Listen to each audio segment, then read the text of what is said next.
Could have everyone please rise for the pledge. Pledge allegiance to the flag of the United States of America and to the republic for which it stands, one nation, under God, indivisible, with liberty and justice for all.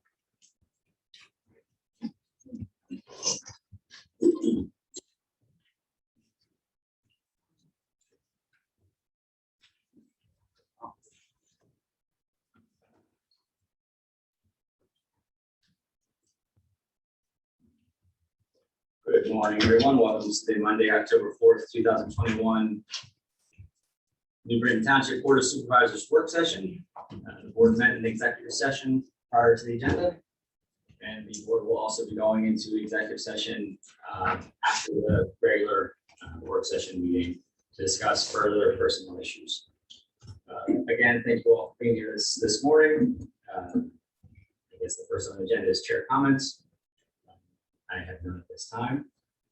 So we will move on to the next on the agenda, which is the subdivision land development projects. So we have none. All right, the next on the agenda is the zoning hearing board applications, which we have none. All right, the sixth item on the agenda is presentation items. This is, I think, two of the nonprofits that have been affected by the COVID pandemic have come in this morning to discuss their situation with us, and I'm going to invite them to the lectern, and I guess I'm going to turn it over to Matt as well. Yeah, thanks. So this idea came through Supervisor McCabe, and talking about a couple of different organizations in the community that help residents of New Britain Township. And specifically, we're looking at how the possibility of funding organizations in the township through the ARPA, the American Recovery Act, with which the township received money, federal money. And this was brought up at the business meeting by Supervisor McCabe, and the board was amenable to hearing from two of our organizations.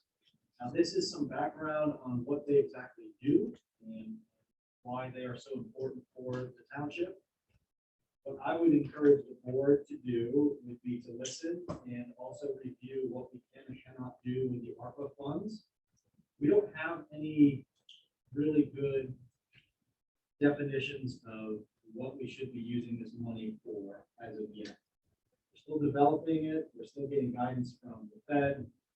But this could be an opportunity. This is not a thou shalt. This is an opportunity. This is something that the board can consider and should consider. And I expect that the five of you will continue to discuss this and the merits of funding nonprofits like this through the ARPA funds. I encourage you to develop some sort of framework if you do want to go down this road. Develop a framework of what that means for the applicant's review and possible funding. Right.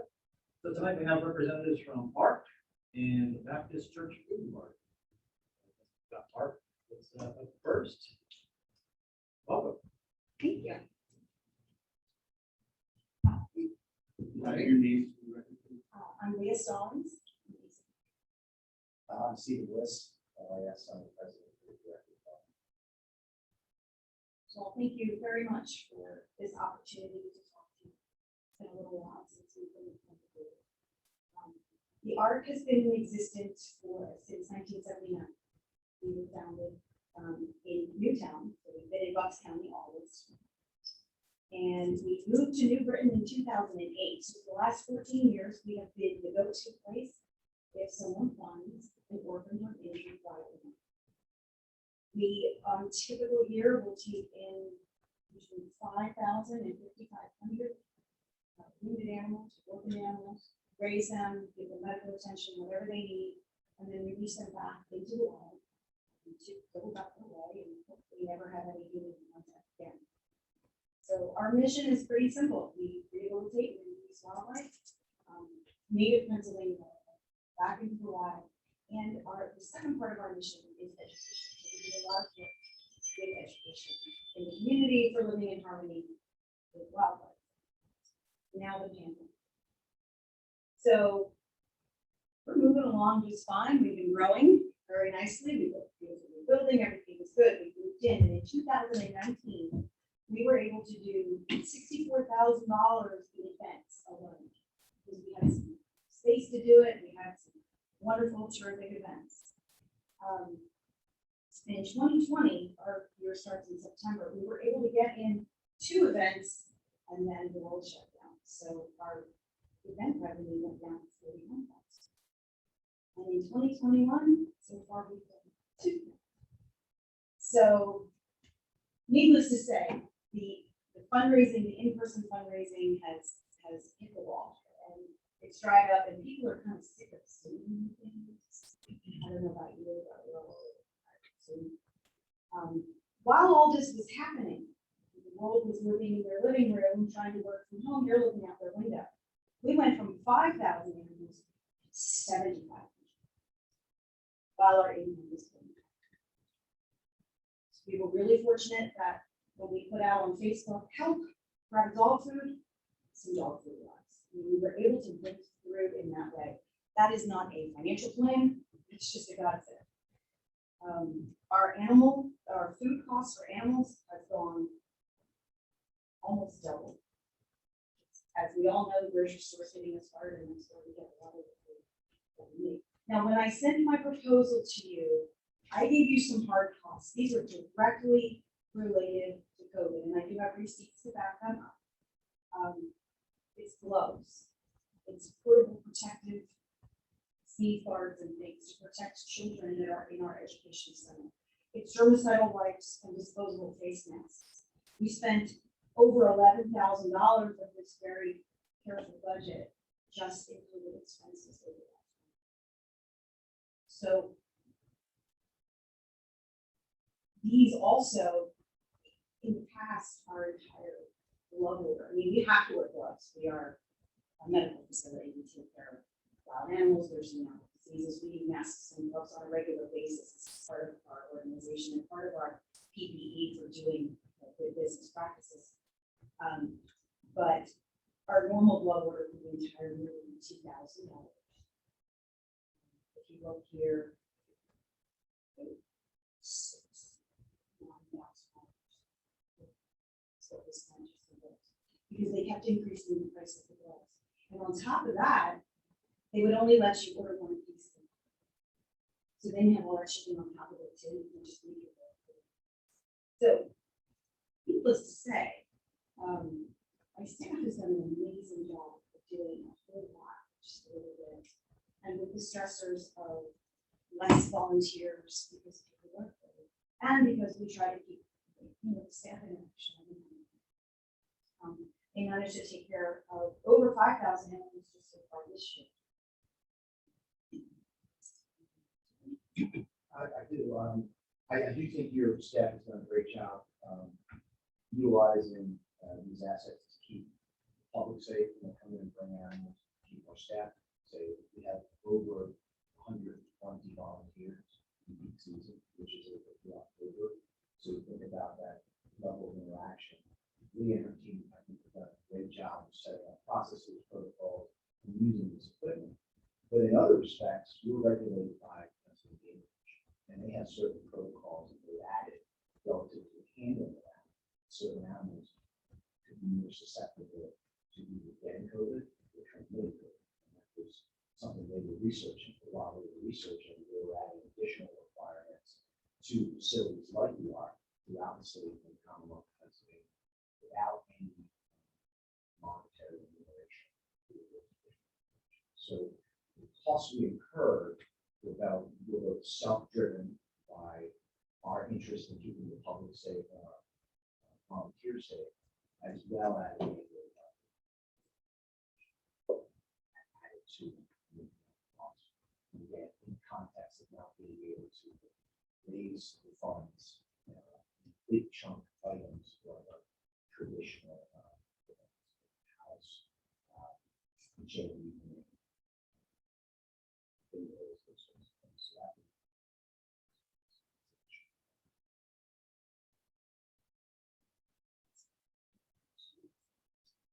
No, I've seen the letter. I don't know if the other board members have seen it, but they were sent to you back. I think you were out at the time, so, thank you for coming in. Yes, please, thank you so much. I really appreciate that. I'm sorry that I didn't have that. front of me. That would be helpful for me as we identify possible funding mechanisms, just to know what we're pulling off of. Thank you so much. And we itemize the direct costs, but obviously we reference some of the indirect costs. Thank you for coming in, and we certainly will consider your request. Thank you. Thank you. Thank you. Have a good morning.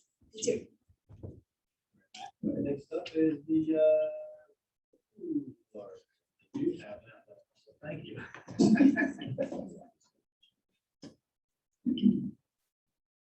I'm fulfilling the head trustee and also the pandemic safety officer in the Britain Baptist Church. I'm sorry, Bill Field. I'm the head trustee and the pandemic safety officer in the Britain Baptist Church, which also oversees the Britain Baptist food larder, which is now the pantry. We got a roof construction. So the whole operation is COVID and we in protocol in order to keep the guests safe, team members safe. And in order to get through last month, we had approximately 550 people. The month before that, we were approximately 600 people. Historically, the Larder was set up to allow the people to come in and shop. When COVID hit, that shut the doors. And we had to completely restructure our processes in order to still maintain feeding the people, but also keeping them safe and follow the CDC, state, and local mandates and protocols to deal with COVID. In order to do that, we went with the drive-through system. And which meant we can bring them inside of the building in order to set the distribution up so we could get it out to the cars. And in a touchless system where we would drive up, give their information, team member would take the driver's license and basically a collection plate type arrangement. They would read it, we could in a factory would take care of whatever paperwork that needed to be taken care of. And at that point, they were given 2 bags of food or state food and personal products. That system maintained in order to stay outside, not let anybody in except for the team members. We had to go to the tent system, and that got us to the tent system. So we could set up the distribution out of the tent, feed the tent in the building, from the tent out to the people. And we found that the drive-through is a very successful. That's in the model. But in order to do that, we have to construct inside the building in order for donations coming in, maintain it so it doesn't go on the floor, date it, set it up for distribution, and get it back out to the floor. Also in the process, they get it the second trip each month, each guest community once a month. Historically, they had once a month, but we configured it to allow them to twice a month. And then with the personal products, laundry detergent, that kind of stuff, and those are for small children, where they would pick up food, diapers, that kind of stuff. Yeah. And in the process of, we also found that some outdated food is still considered good for under the USDA mandates. So technically we cannot hand it out, but we give it up. So we have a prepaid, and that's what they do for shopping out in the parking lot. They go to what they want. It's all good food. It may not be best by date, but it meets the USDA and other things we have to look at from the USDA and how we. But I can't then, we can't get it also. If they're missing labels, we can't hand it out. Historically, if you get a box of crackers, you take a sleeve of crackers, hand it to somebody, that does not mean to say handling and labeling the food. So now we have people who box that, but crackers last up for the last couple of years. So the best buy date is August 21. Our drop dead date is June 20th. We can still hand it out, but technically we can't give it out. We have to put it on the table and wait for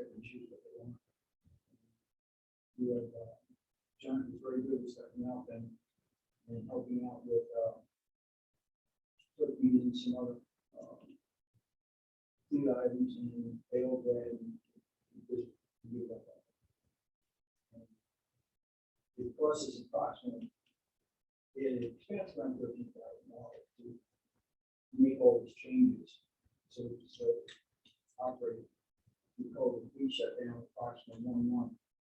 In COVID, my background is a safety officer, so I was able to figure out what the CDC is saying, what the state's saying, what the local health department is saying, come up with a plan and that's the plan that moves very successful, not going to work for this.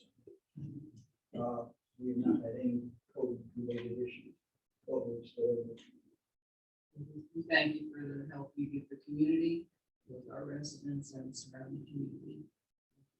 You're an important part of the community, and thank you for coming in today.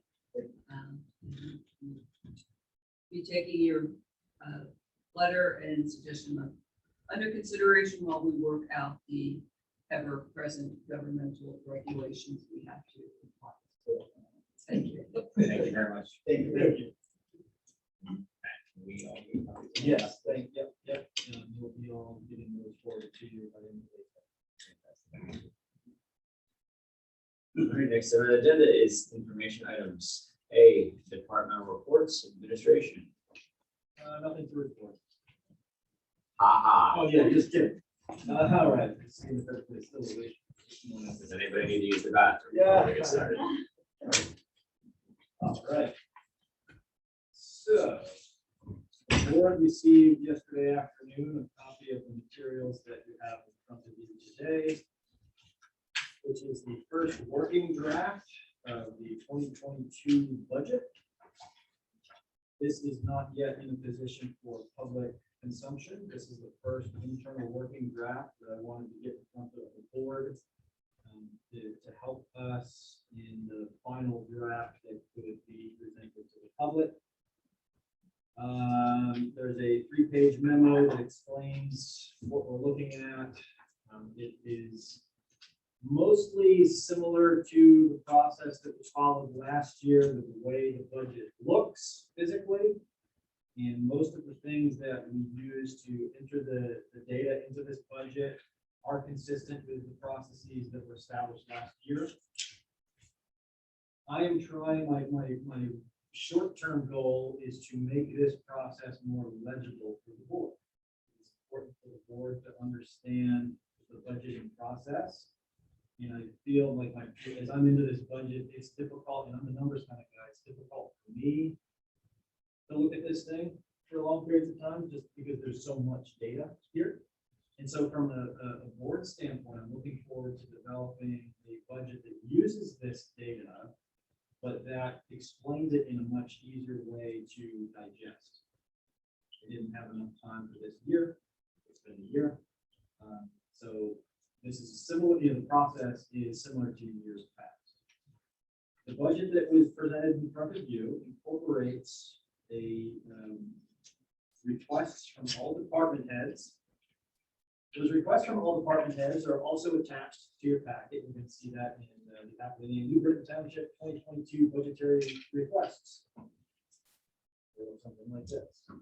So it's a little bit of a hunt and find. This was something that we wanted to try out this year.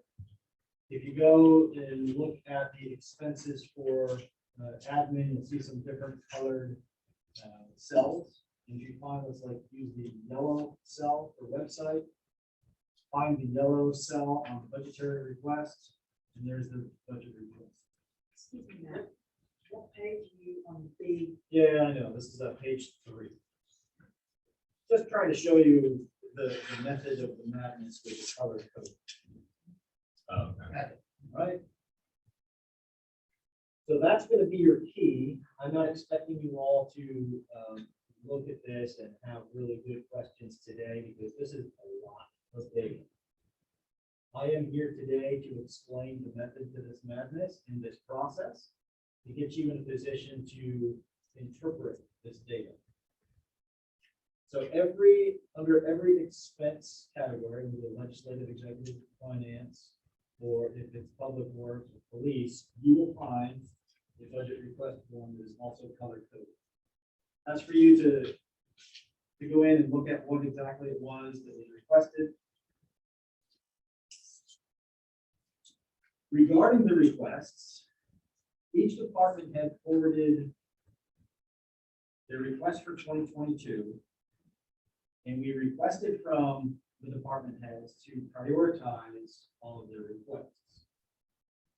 We identified those requests that are needs, those are must-haves, those are things that are mission critical, those are things that are required to maintain existing levels of service for all departments. Then we divided them up into high, medium, and low. You're gonna see that in the priority. We have H, L, and M. We're looking at the budgetary request forms, under the priority column. H for high, M for medium, L for low. And within each of the H and L, we'll see a priority 1, 2, 3, 4, 5. So this budget, as currently constructed, only incorporates the needs, those things that are must-haves, and the high priority requests. Given that the needs are needs, I'm encouraging the board to consider those items that are identified on each of the requests as high priorities, and focus your attention on those priorities as a way to reduce our overall costs in an attempt to balance this budget. I have each of the department heads here. I know there's a lot of information to digest. It might be difficult to have informed questions and discussions about specific items today. I understand that, and I see that this is going to be, my expectation is this is going to be a continued conversation. This is just the first touch point. Per my email to the board yesterday, I am encouraging each of the board members to make an appointment with Mike and I within the next 2 weeks to discuss all of these items. I find it more easy to digest in that setting than it is in the public setting. When we throw out all of this information, we have a lot of background data. We have the Excel spreadsheets that these are generated from with notes on them. It's easier for you to ask questions specifically after you've looked over these things. Come prepared to ask questions, to dive into that data, and move towards a draft budget for advertising at the November meeting cycle. We need to move to advertise the draft budget in November. 30 days to advertise it, and then we will vote to approve it in 20 days. Right? 20 days, like 30 days. So Peter, 20 days, and then we will move to pass it in December. So I continue. These cells that are the orange color, those are cells that are generated based upon, I'm calling them, what do I call them?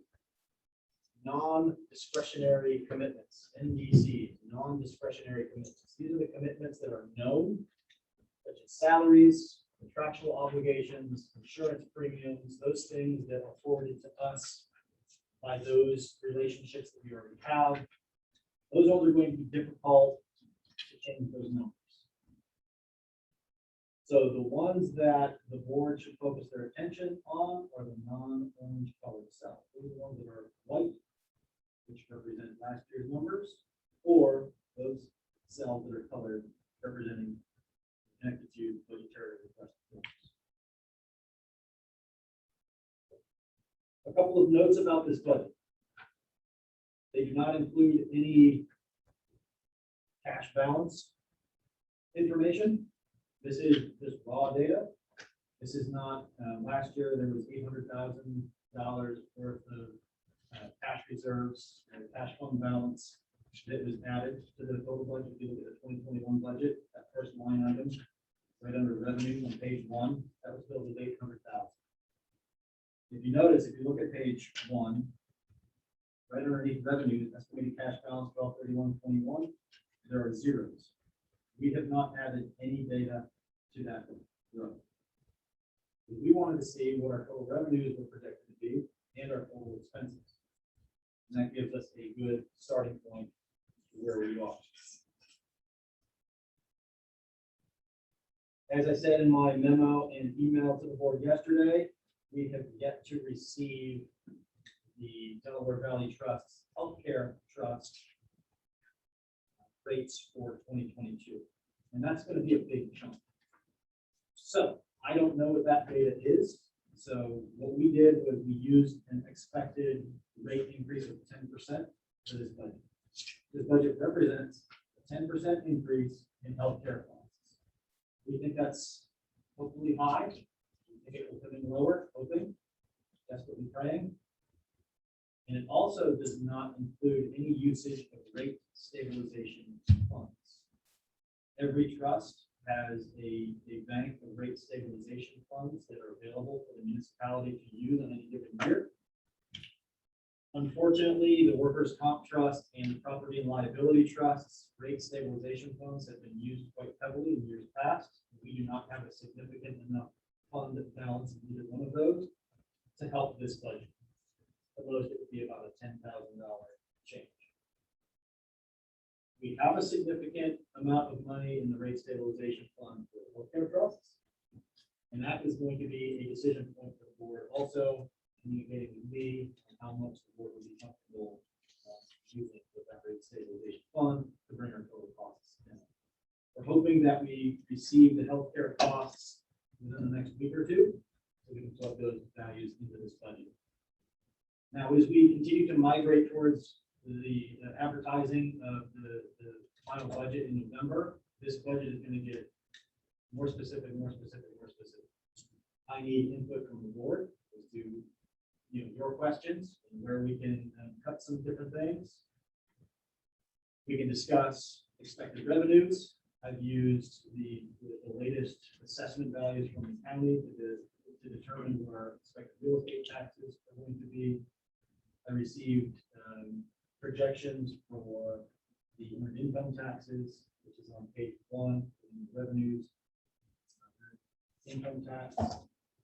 I received a projection from our earned income tax collector, and this is the Met West budgeted amount of what they believe. It's a little lower than what they believe as a starting point. I would like to know, are there any questions up to this point?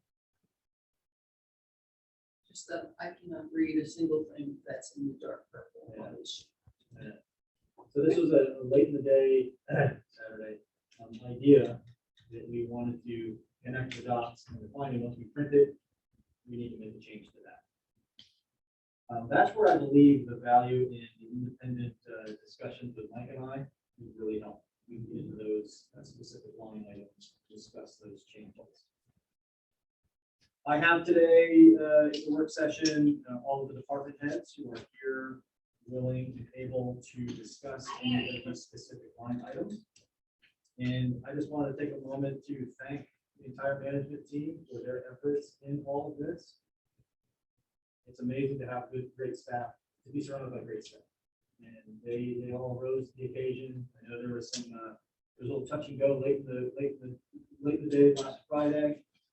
Just wanted to give a special shout out to all of the management team for their commitment to this. And I just really appreciate that. So thank you, everybody.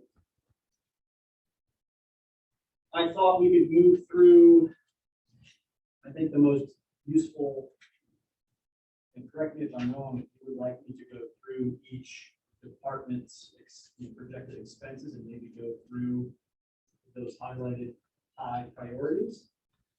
I defer to the board whether or not you'd like me to get into those details today, or if you would like to wait, have those independent conversations, and then discuss this again in 2 weeks at the next board meeting.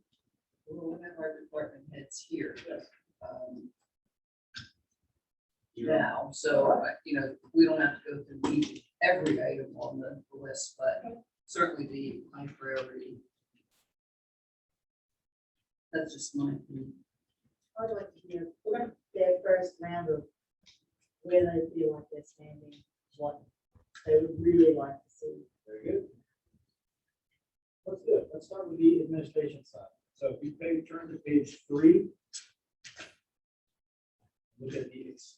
page 3 on the 11 by 17, the budget here.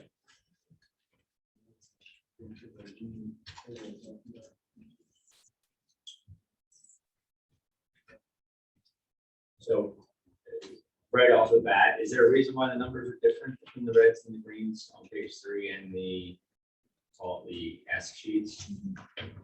I can explain that.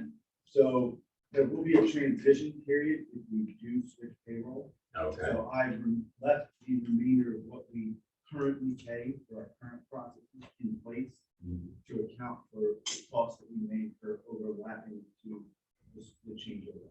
So that is why the difference is that the new payroll software will cost roughly what it says on the question. What about the red boxes?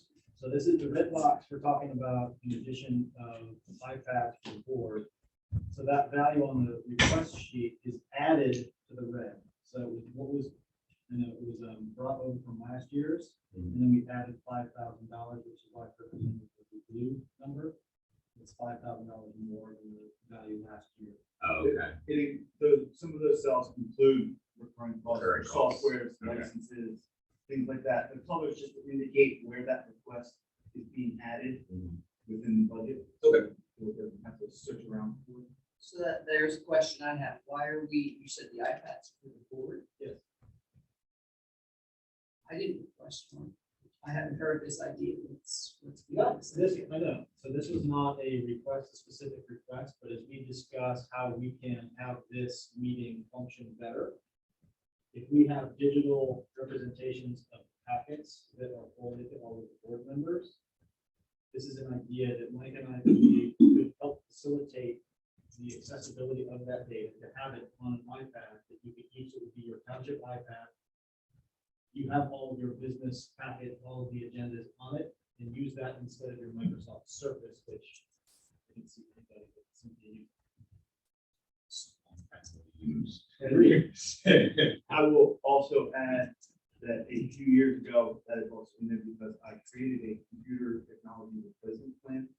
And because of this year COVID and being forced to work remotely, we were able to funding through the state to be able to buy laptops for everyone and increase and accelerate that plan.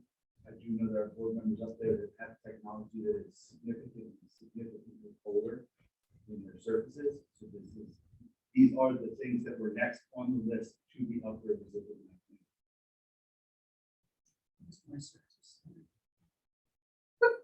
I hate mine. Well, we went through that all of 2020, and I finally just got I have brought it in the other times when I'm looking at something. I didn't bring it today because there's no packet. There's nothing really to look at, and I can't look at something like this on that little screen, let alone iPad screen. So, That's the beauty of it, you know. and you can't. That's the. I'm sorry, I'm old. I like paper when I'm looking at something this. You can look at it on the screen of any. Yeah, I'm saying, well, I got it when I joined, so this is 4 years old, and I'm sure that the, And I got Eileen's old one, so that one Yeah. was even older than that. I So, think that's the thing, it's like sometimes the software, hardware just gets so much, slows down. So And like you said, 5 years ago, I made a plan to make sure we upgraded everyone's technology in the office, and that included the technology with the portables. And those iPads that are currently out there, some of them are significantly older. Cynthia's 4 years old, and that's year 2 when you started. No, I got a Year new one 2. because the old one was so bad. We couldn't fix it. But I believe the other 3 that are out there, probably around 8 years old. So they are significantly older. So, maybe prevent us from the meeting, waiting until the meeting Okay. further. The idea is that we wanted to possibly include money for increased use of technology for the board. Whatever the board believes is the best, the path to get there, we need to have that conversation. I'm not saying that thou shalt use iPads. In my experience, iPads have been the easier thing to use in the setting. That is a discussion to be continued. I just had a question as to where that. Yes. The other thing that is, that highlighted is I created a new expense account, 400.xxx for the website. We didn't have any money allocated for a website specific build. A specific website build is a significant investment.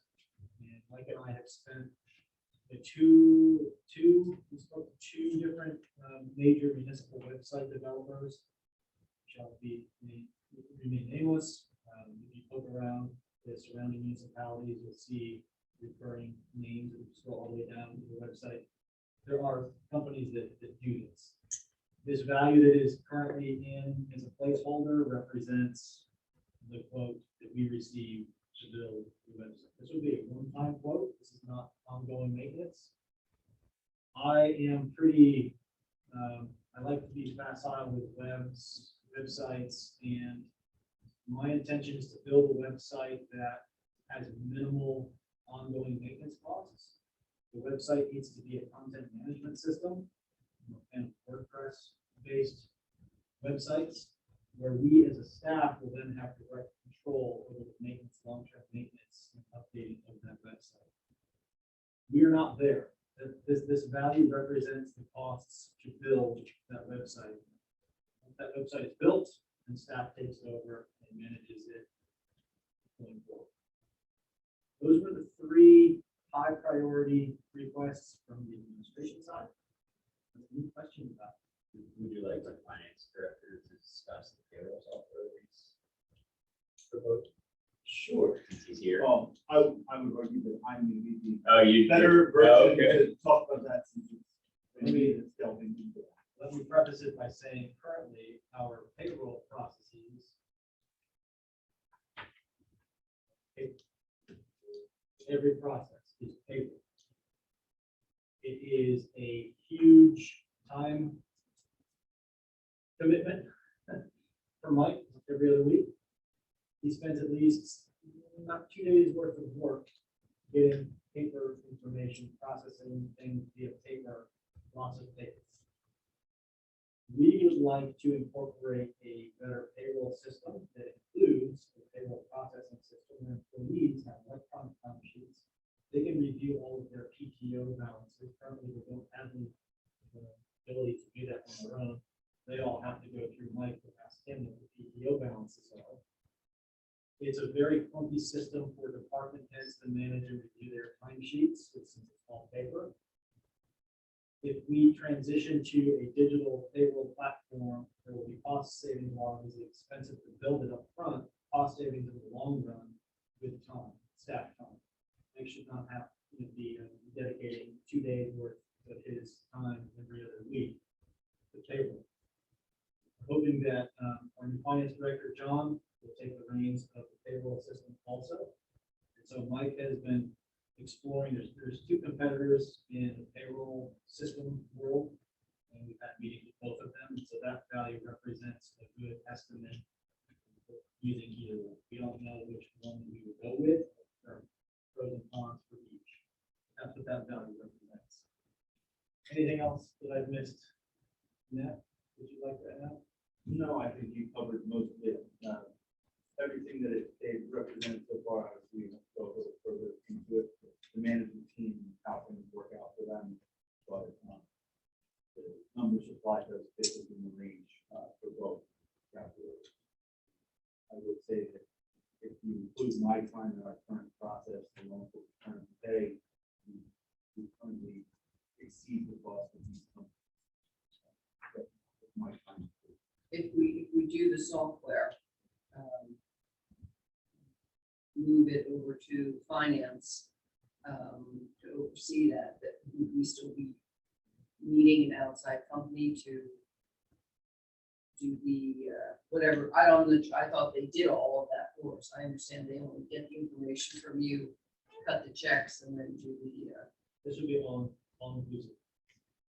You'd be replacing, we have an outside accountant that processes the paychecks. Like forwards them, right in the weeds. Forwards. yeah, forwards yeah, them. I know that, yeah, right, and then they do it. So we would cut that out, this Yes. would be the expense. Is this yearly or one time? That is integration, and I have yearly costs that it will come down a little bit, depending on how many people we process in the payroll, things like that, that can be discussed. There are some members that we pay the board every month, we can have discussion if we want to change that. So, every 3 months, something like that. that Once a could year. reduce costs, things like that. There's room within it. This is completely maxed out, 37 employees, every single payroll.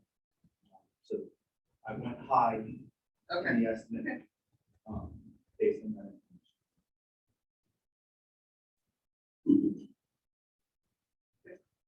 Any other questions on admin? Well, now, so do you, I mean,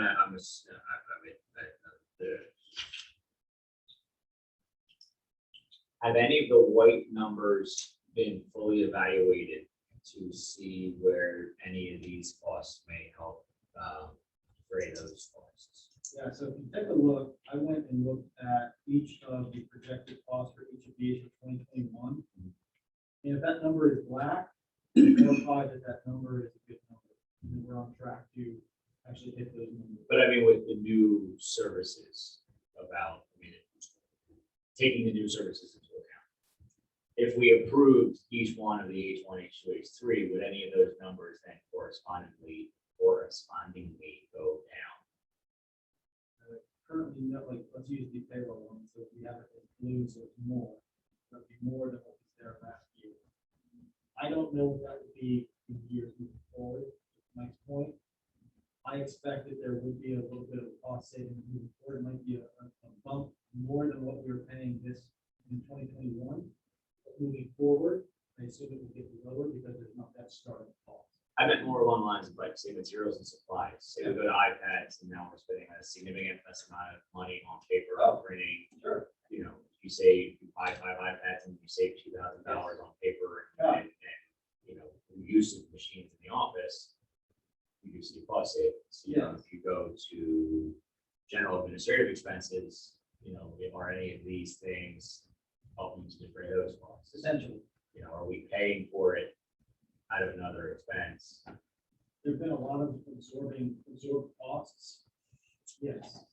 And that's where the value of tracking these expenses month over month to see what they are.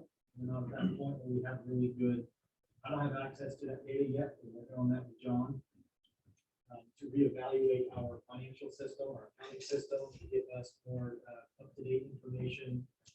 I want my fingers on it. It'll help me start tracking these things with John's assistance, whether or not these values are good, or if we buy those iPads, now the office supply will start going down.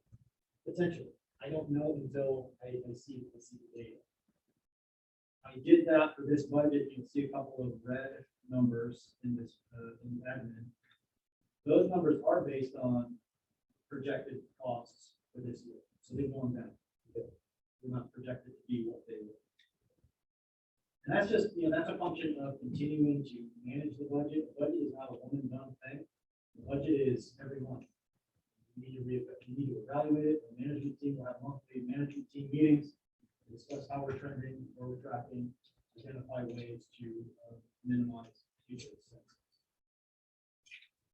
Any questions on, any other questions on legislative, executive, finance? Also say tax collection, those fees are not moving, which is the next one down. We're all set by resolution. There's really nothing there to discuss. All right. Police services.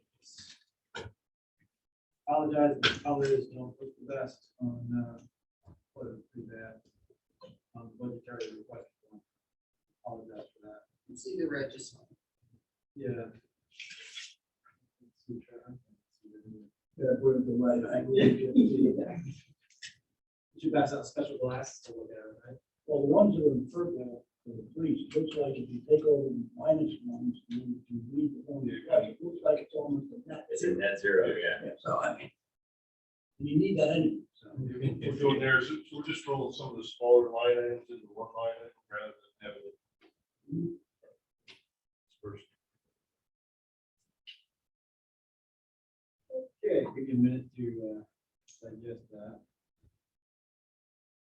So first thing I noticed is that we put down body cameras to page 4.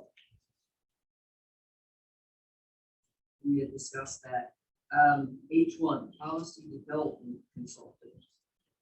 Yeah, so one of the things in order to modernize and professionalize the police department, we need to update our current policies.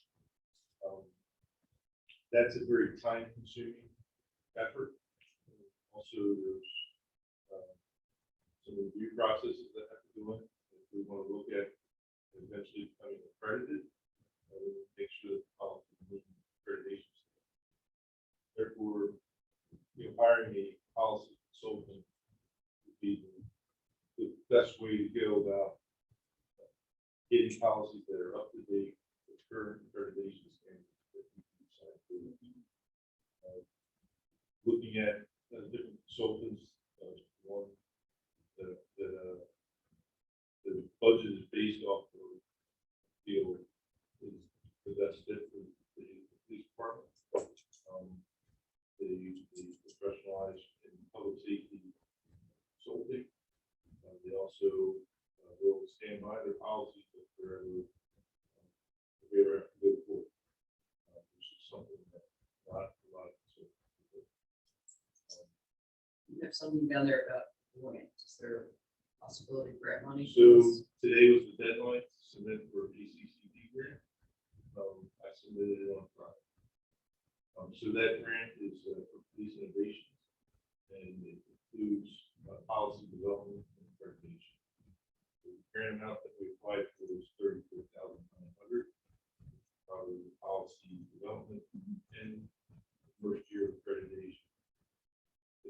If we get through, so we'll know in December when the PCCD meets, whether or not the grant should start again. How long is that grant good for? 2 years. 2 years. So if we were to say, well, we like this idea, but we're not going to do it next year, we'll do it the following year, then that would still cover us. Well, it's so when I applied for the grant, I applied for the consulting firm. Their timeline isn't the first 6 months. They would be able to have policies developed with our systems, and then the last 6 months of the year spent with so when I applied for the grant, first year is basically doing everything. We can push things back, but it's all going to be expended. I think getting the policy updated, professionalized is extremely high priority. Right, and it is the highest priority. Along with that goes having the Power BMS, which is a software to track the officers' training in the policies. So we're making sure that they review policies, feature in there that have them take a test to make sure that they understand the policy. And also 50% of that cost is reimbursed by the bid. And that's an annual fee. I was going to ask you a question, because I know I worked with you for the body cam stuff, but isn't there a policy component too? When we get the policy in place for using them? Right. Yeah, so there's a providing one camera, there's a lot that goes into that, the policy, the cameras themselves, the storage, the footage, the review process. So that's something that in my previous agency, was one of the first policies we developed with our policy consultant. That would probably be a priority as well. Deal with different volume. $2,000, how many cameras was that? So it's not the equipment that costs the much, it's the storage. So what we're proposing is 8 cameras. We haven't decided on what company we go with, so I can do a P&E on what we want to do. Speaking with some other area departments, there's probably certain township that we will go with. So the equipment itself is fairly inexpensive, but what these companies do is they charge you cloud storage. We are looking into the capabilities of actually doing our own storage based on the size of the department, some of the expertise that we have within the police department. So that $12,000 would, we could go either way with that.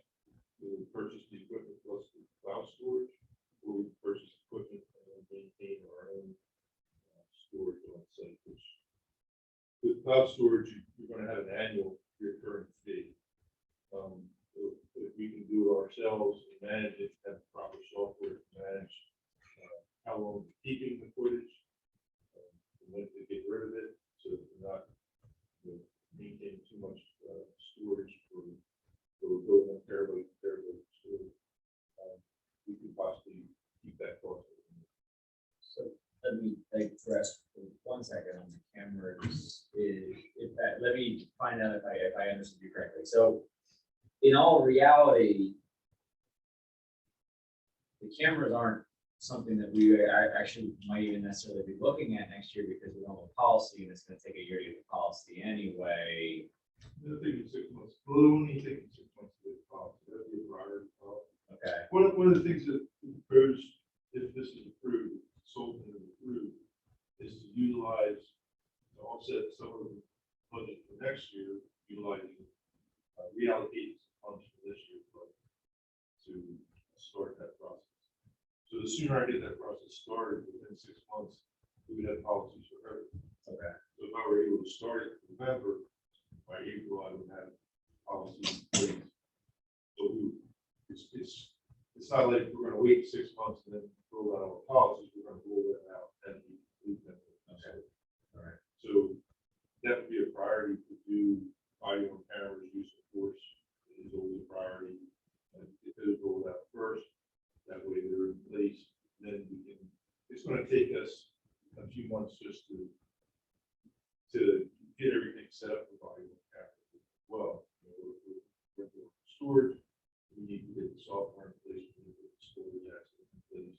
Now, is that part of the IT support that you listed in H2 as well, or is that separate? Some of it is as far as the their support with setting it up.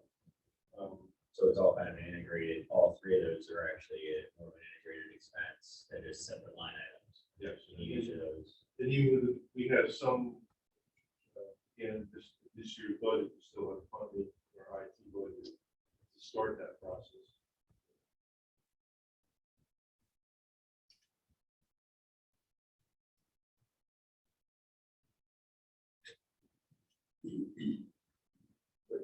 Can you tell us what the, is this minor equipment? Put down as a need?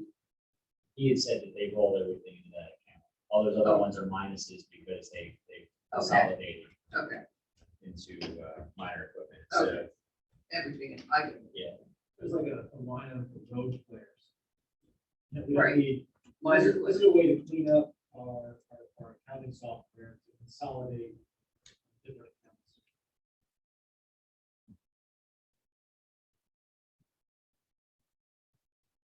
Oh, which is also the same thing you did on the Brown.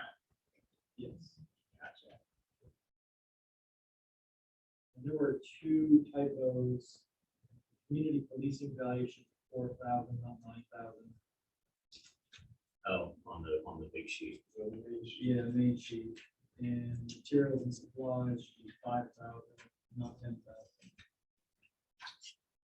Right there. They give $9,000.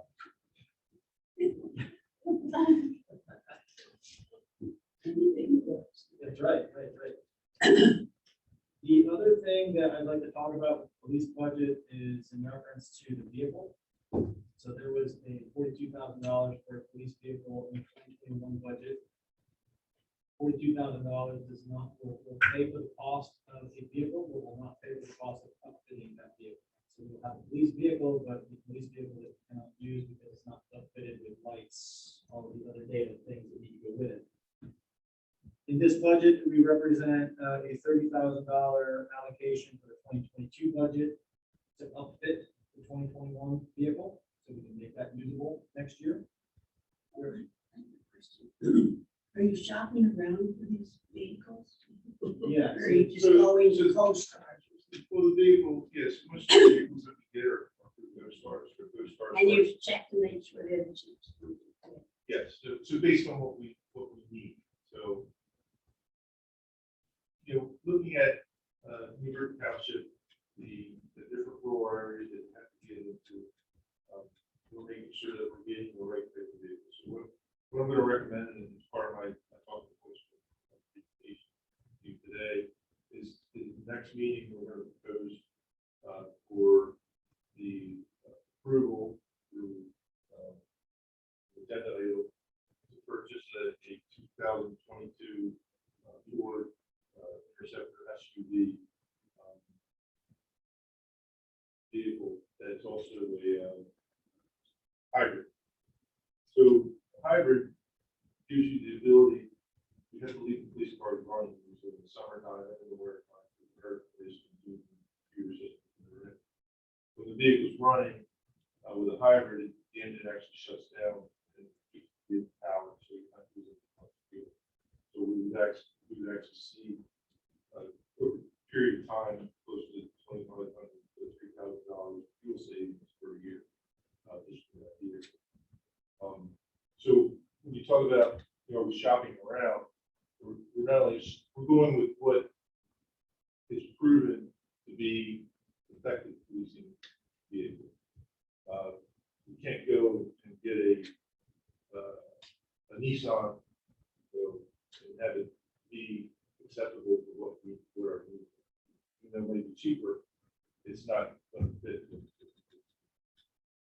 So these are proven vehicles that they fit the police services and also are at the co-stars prices, which is the lowest in the state, so the state contracts. Now the equipment that goes in, those are things like we need to start implementing in-car cameras. So, we'll be having to purchase a vehicle, you purchase a in-car camera system for that vehicle. Computers that go in it, usually we replace everything new because you can't take from one vehicle, put it in another vehicle. Number one, it won't fit. Number two, it's already aged out, so if you put it on there and you're paying to install it, a couple of years from now, you're going to take it out and replace. So replacing everything new as you replace the vehicle is the more fiduciary way to make sure you're maintaining the fleet. Well, that's kind of cool. Well, I didn't think you'd do anything but put new things in a new car. I mean, it would be silly to do. No, I just wondered, because I know at North Penn Water, lots of times, they get a better deal with like burdens for some of the trucks and things that we need. So I didn't know if you shopped around places like that. Yeah, and we could get probably an Explorer, a regular Explorer. No, I'm not saying you should change the type of car you want. I just think sometimes you could go. Yeah, that's typically what you're doing. It's, if you just got a regular Explorer, not a police interceptor Explorer, you get it cheaper because it's left over on the lot, but it's not going to maintaining it will cost more because of everything else you're going to do. I think you can find one. You seen any car lots lately? So thinking about that one, the vehicle with the 30,000, why is that not on the spreadsheet? Good question. I was actually just going to talk about that. So that is a capital expense. And so if you follow it over on the big sheet, all the way over, that falls under capital equipment fund 18. That is not funded through the general. And that leads me to a great segue into where I would like to have continued conversations with the board, and that is developing an updated capital improvement plan. How we actually classify things as a capital improvement. That's how we need to define it first. What is a capital improvement? Each board defines capital investment as something different. And that's where our conversation needs to begin. What is a capital expense? Then I would like to have that conversation evolve into what do we do with our capital fund? How do we fund that capital fund? And then create the capital improvement plan that is approved by this board. I like to see capital plans mid-year. So the budget time is like end of year. We're in the budget season right now. Capital plan is arguably even as complicated as the budget. And I don't like to have both of those going at the same time, just for my own mental sanity. I like to have capital plan discussions, have the board vote on one in July. So as soon as the budget's done, guess what? We're gonna start developing capital plans. So then like January, February, March is all about capital plan, approved capital plan in July. Then we go to budget season, capital plan, budget season, Washington for 2. That's where my head is at. We've got a long ways to go in order for the budget, for the board to be in a position to get their heads around the capital plan. But many of these expenses that we're seeing in the police department, and the public works department, can be under a capital plan fund. And I just want things, I would like things ranked and prioritized within that fund. We're gonna have some significant investments in the parks also. That's another conversation once we get to the parks side of things. Plug for answer your question about why it is in the capital. Any other questions on the police side of things? Anything jumping out at you? Yes, it is. Yeah. Yes. Arguably, the chief submitted maybe the lengthiest budgetary request. Thank you for taking the time to do that, and hopefully in future budget, we'll continue working on these lower priorities. Before we go to the next, would we like to take a short recess for bathroom and muffins, or do we want to keep pushing through? Do you want to? Yes, they. Oh, I was teasing him last time. Milk House brought them in. Yes. I told him I would pay for them, but he insisted he would. And that was it. He wasn't going to do any other public comment. No, he did. He said, since he was asked that he brought food one. And I teased him the last time he was there. It's like, you keep coming, but you don't bring food. He says, we're closed on Mondays. I'm like, okay. That's your discretion. I can keep plugging away, if you want me to break. Okay. I have to use the I bathroom. think Ray so- meant he needs to take a break. I also had a question, does code and fire have to still be here, or can you leave? Yeah, I think you're good. There's nothing on your budget. But thanks, man. Thank you. Appreciate it. You have no budget requests? Minor, Minor. updated code book. Access. That's so super. I know, right? 10 minutes? 3.5. We're big broadcast. So I'm not gonna-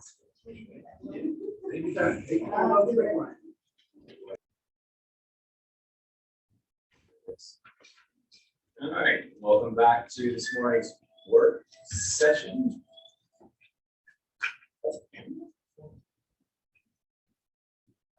Where were we? We left off, we were moving into the public works section of the 2022 draft budget. Before we get to that, we have page 5 Page 5. of the budget, which is fire safety, inspection services, planning and zoning, special services. There were no requests, so. No, the only difference is that I'd like you to keep your eye on is on the planning and zoning. And engineering and planning and zoning fees. This is for the third party zoning officer. There's an increase there. But there is also a decrease in the zoning officer line item. 140. That's the only thing on this page that is different. increase. Yep. Decrease in- Yes. All right, now, public works. I do have a question. Yes. Is it addressing to the chief today? He actually has, we talked about that. He's got some things under the police department report that I'll take you on, so. Will be illegal. Just wanted to free you up. I mean, much as I like to have staff here. Well, that is, Okay. We're making pretty good headway. All right, making good progress. Okay, Public Works. There are some significant changes in the Public Works request. The first one is under engineering services. That $40,000 request. This would be for a pavement improvement plan. Currently have 70 miles of road that is under the township's direction. And we are currently paving 1.5 miles of road a year. Typical lifespan of the road, 25 years. Do the simple math. We are not paving enough on an annual basis. Typically, we would take liquid fuel funds available that we get from the state and use that money to pave however much we could using that money. The challenge that is not going away is that liquid fuels funds are continuing to decline. This is a function of the liquid fuels tax. It is associated with gasoline tax. People are driving more efficient vehicles. They are filling up their gas tanks less frequently. Therefore, it has a negative impact on all municipalities across the state. So we need to think strategically about this and identify other ways of funding. One of the things that I would like to integrate is a pavement improvement plan, which looks at the current condition of all of the township roads and assesses a value to all of those roads. That would enable us to then prioritize those roads that are in desperate need of repaving or not. And from a planning standpoint, it enables us to calculate the costs more effectively of what roads should be paved and helps us be more strategic in our decision making to get that every road paved that needs to be paved on that 25-year cycle. It also helps us from a communication standpoint to communicate that to the public, an expectation of when people's roads should be repaved. That is a really good PR tool, especially in neighborhoods where there are curbs and sidewalks, to be able to have a strategic plan of 5 years out, where a neighborhood would know that their road is on the road repaving plan in 5 years, on the hook for curbs and sidewalks. Those can be potentially big expenses for residents. I'm a firm believer in a road pavement plan, and it's not a one and done. It's something that needs to continue to be analyzed and updated. It's a snapshot. It's a snapshot of all of the conditions of the road at that point. And as we develop that road improvement plan, that plan gets updated, and those roads that were repaved, they get replaced, and they go down to the bottom of the list. I did this in a previous municipality. If anybody would like to see what it looks like visually, I'd be happy to share that with you, and how we were able to use that moving forward to develop our road improvement plan and our road improvement program. Because we can then attach a simple equation to it with the average cost of repaving, including curbs, sidewalks, and generate those values based upon the segments of roads in that plan. That's where that $40,000 is allocated to. I would encourage the board to consider that for next year's budget. That would be an instrumental tool for admin and public works. And what would that cost be? You're looking to hire someone to do that. Yes, that would typically use an engineering firm to come in and do that assessment, create a data set that they would hand over to us that we could then manage in that. Yes. Yep. Now, would this include talking to utilities that are under the road, and are you going to replace them in the near future, kind of thing? Because Brittany Farms, when did we pave in there, and now we destroy our roads? Yep, that's always a challenge.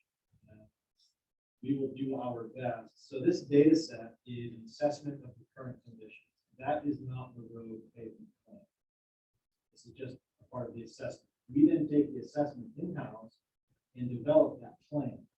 It would include communicating with the utilities, hey, what projects do you have coming up? And then you put that into the plan to help us finalize the priority of those roads.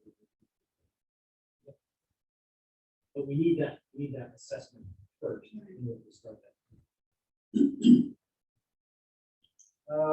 The first one on their budgetary request form is a skid steer plus attachments for $150,000. And you'll also see that is showing up in the fund 30, which is the highway equipment fund.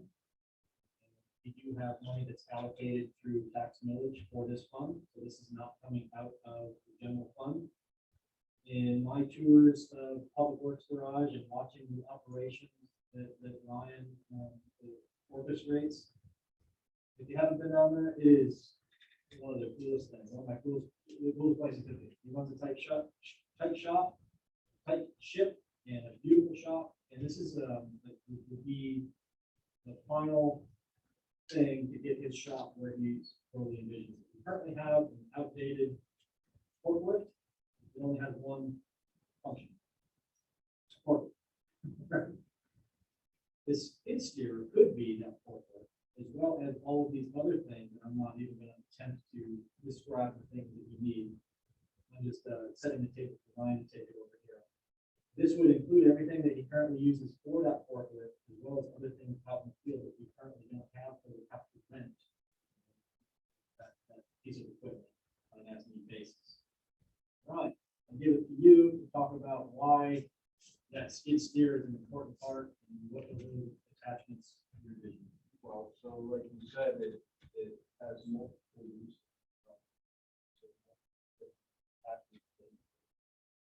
Pick to that machine, brush hog, snow blower, forklift, front bucket, the broom. Well, Most importantly, home planner, ID, milling machine. Milling heads, correct, yep. And all of those attachments to benefit us in every aspect of public works that we do. It's a smaller machine, so you sit down, say if you bring in the rail, sit down, push the road. Back goes, over, don't sit down that rail. So it's a smaller but very universal machine. This would include all the attachments that are necessary.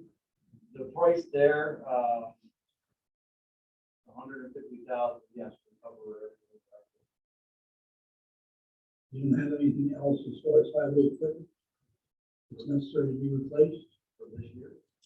For next year. next year, I would say no. We're nearing that. Assessment with Gary of all our equipment. The one dump truck has rusted out frame rails. Which probably need a 2 to 3 year life. That is still frame rails for that particular truck. We estimated to be 30,000. But as far as the other equipment goes, Like you're estimating that truck will have to be replaced in 2 or 3 years. I don't know that the entire truck would need to be replaced because it was a year or two ago that we put a brand new body on that truck. And that was when they had brought the frame rail to our attention. But that was additional 32,000 or something at that time. But that truck is the 2004. But if we did the frame rails on that truck, it would be basically. I don't want to see us using this equipment fund for something that we're going to need a $400,000 item coming up in a year or two. You only have so much money going in that fund each year. And buying this piece of equipment, does any other costs go down? Any other expenses that you need? I was gonna say Ronald, but we don't necessarily run a whole lot.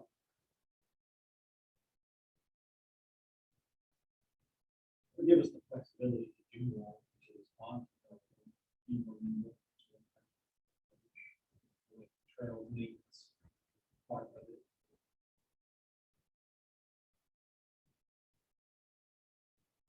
Any other questions about that? Other notable expenses, dirt and debris removal, and storm sewers and drains. These are two items that unfortunately we are experiencing negative economic impacts. It's costing us more to haul dirt and debris. Our closer areas where we can use to haul dirt and debris are starting to fill up. We're having to transport further distances, therefore our costs are going up. And the storm sewer and drains, that is going to continue to kick us in the pants. We've been spending how many weeks repairing our storm damage roadways? That's not going to get any better.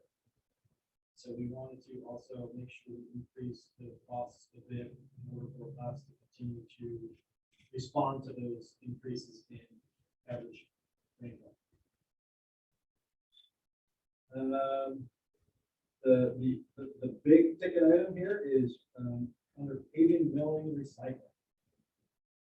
We're requesting an additional $100,000 in general fund money to be added to liquid fuels fund.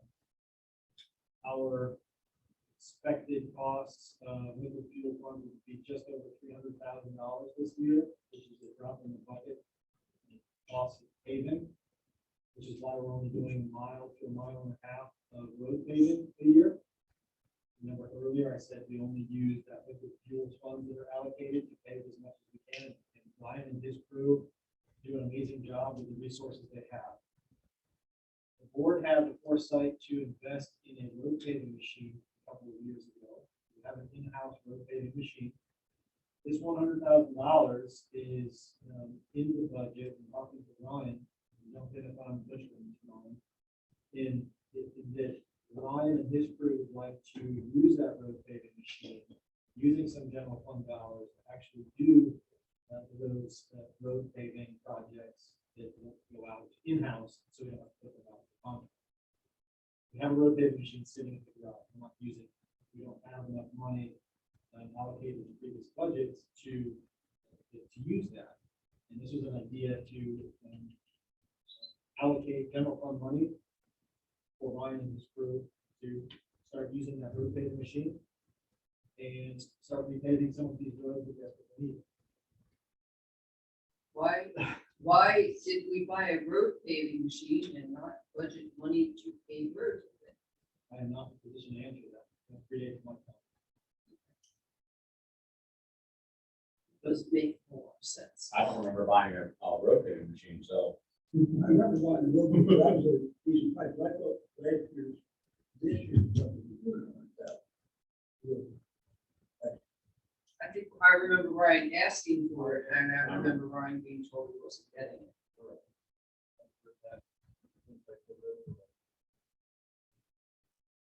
I do remember that. Okay. There's probably one way to balance the budget without increasing taxes. is probably one. So would you wait for the assessment before you start? Or do you have something that is like absolute necessity that needs to get done?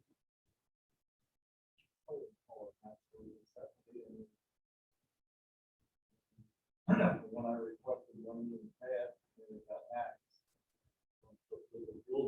But no, I'm not saying, I want to give you the 100,000. I'm saying, just timing, would you use that 100,000 to begin with, or would you wait for the assessment before you start? No, I would.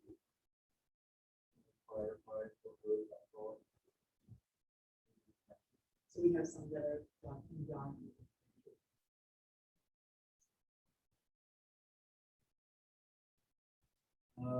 There's also $100,000 allocated in the capital infrastructure fund 20. There was $100,000 last year for repairs to Isaias damage to the culverts. I'm asking for another $100,000 in this year's budget, and next year's budget for Walters Road and Keller Road Bridge. I would like to think creatively about those two locations, and that's a different conversation for a different time with the board. But I would like some sort of funding allocated. That, again, it's not general fund. I'm not talking about general fund. This is functional. We had gotten estimates last year before Mike got here about the Keller Road Bridge. Yes, we have a prioritized list that Gilmore and Associates provided with us that has priorities of different types of fixes. I would like to have the conversation about, I would like to change the conversation. Maybe reevaluate what we do with Keller Road Bridge and explore some alternative ideas that staff and I've been kicking around the engineer. Not right now, at this time, this isn't the audience for that, but we've got some creative ideas on what we can do with that. We're waiting for some data to come out. So I'm hoping to have the next couple of months discussion on that one. But in the meantime, I still want us to be prepared to be able to make any required fixes. It's not a very secure looking bridge with the metal patch on it. Yes. Okay. Any questions about public works? Legit. What happened? Are we no longer doing a dark transportation contribution? Or is that 5,000 in the wrong? I believe that falls somewhere further down. Yeah, there's 5,000 in bridge culvert repairs, but there's 0 in dark transportation contribution. Okay. Likewise, I see the 100 in the cap infrastructure, but no corresponding 120. We used to get, Oh no, that's the capital. Yeah, that 5,000 So that's should not be gonna show it, so. on the dart, we used to get reports on ridership and usage. I'd like to see that. Okay, I've got those. Okay. I didn't know what the board would like to see with those. Conversation. We had asked about that last year specifically since we didn't think the ridership was really up at any particular level, and we're paying $50 a ride for 3 kids to go to Giant after school. I don't know that it's really a benefit. I have that ridership data for you. Okay. A good catch. 5,000 should be in the dark, and then the bridge culvert repair will be $100,000. Thank you. All right. Any other questions on public works? All right. The next page should be pretty simple. We're finishing up our general fund discussions. Miscellaneous expenses. These are all for using last year's numbers. Nothing's changed with that. Those are our commitments, self reimbursement fund, those sorts of things. And that concludes general fund. We're going to zip through the streetlight fund because the streetlight fund kind of runs itself. This is we get money that is allocated that people pay taxes. Part of the tax bills to pay for streetlights, and we pay it through this. So it's just kind of wash it through people. It's nothing for to touch here. Land preservation. Similarly, we don't have a lot of activity here. We do have some money allocated just in case for engineering and legal services. And I bumped down the cost of appraisals, looking at the number of appraisals that we've done in the past year. That was budgeted a little too high. So I just left it as is with the different fee of appraisals. Figured we want to allocate in case we haven't been necessarily proactive in going out and securing open space and land, preserving land.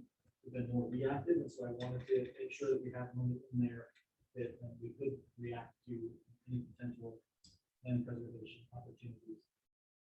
Well, if that's the case, then we should be doing something in capital purpose payments. was sometimes these properties come up and we have to be able to have it budgeted if we're gonna spend, $500,000 out of that thing. All right.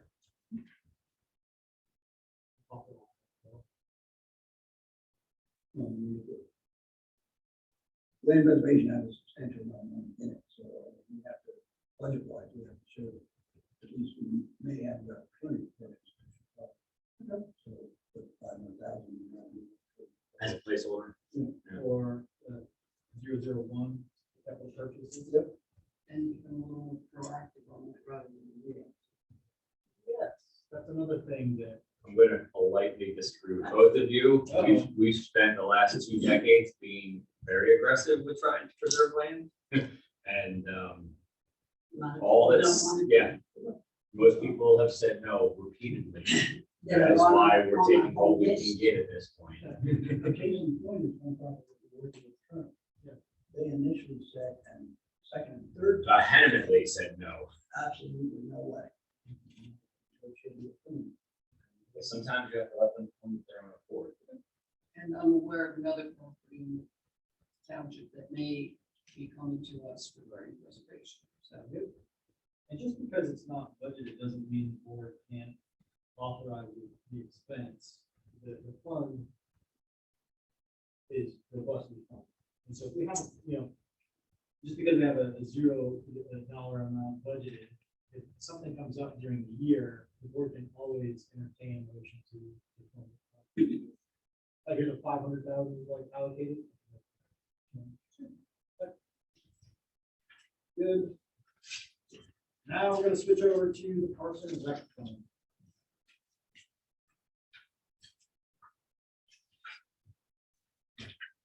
And the shortest sheets we had of the 9 sheets, but the longest were, So very good job, Joe. Sorry, or maybe. No, detail is good. All right.